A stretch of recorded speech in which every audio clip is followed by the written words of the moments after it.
Match সেরা হয়ে উপস্থাপকের করা প্রশ্নের জবাবে একই বলল তামিম ইকবাল। বিপিএলে আজ মুখোমুখি হয়েছিল ফরচুন বরিশাল ও দুর্বার রাজশাহী, যেখানে আগে টস হেরে ব্যাট করতে নেমে ইয়াসির বিজয় জিসানদের ব্যাটিংয়ে 20 ওভারে 4 উইকেট হারিয়ে 168 রান করে দুর্বার রাজশাহী। আর 169 রানের লক্ষ্যে ব্যাট করতে নেমে শুরুতেই বিপর্যয়ে পড়ে ফরচুন বরিশাল। তবে এরপরই শুরু হয়ে যায় তামিম ইকবাল ও কায়েল মায়ার্সের টর্নেডো। 4-6 বাউন্ডারি, ওভার বাউন্ডারিতে কোনো বোলারকেই যেন ছাড় দিচ্ছিলেন না তারা। এদিন রানে ফিরেছেন তামিম ইকবাল। 27 বলে 50 তোলার পর শেষ পর্যন্ত দলকে জিতিয়েই মাঠ ছেড়েছেন খান সাহেব। 48 বলে খেলেছেন 86 রানের এক ক্যামিও ইনিংস, যেখানে তিনি 3টি 6-এর সাথে মারেন 11টি 4। আর তার এই টর্নেডো ব্যাটিংয়েই মাত্র 17 ওভার 3 বলেই ম্যাচ জিতে যায় ফরচুন বরিশাল এবং ম্যাচ শেষে ম্যাচ সেরার পুরস্কারটা উঠে খান সাহেবের হাতেই। এরপর উপস্থাপকের করা প্রশ্নের জবাবে তামিম ইকবাল বলেন, আজকে সবাই দুর্দান্ত খেলেছে,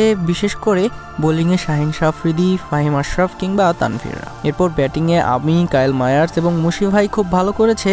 ফলে সম্মিলিত প্রচেষ্টায় আমরা সহজভাবেই ম্যাচটি জিতেছি এবং এই ম্যাচে আমি 86 রান করেছি, যেটা অবশ্যই স্মরণীয় হয়ে থাকবে।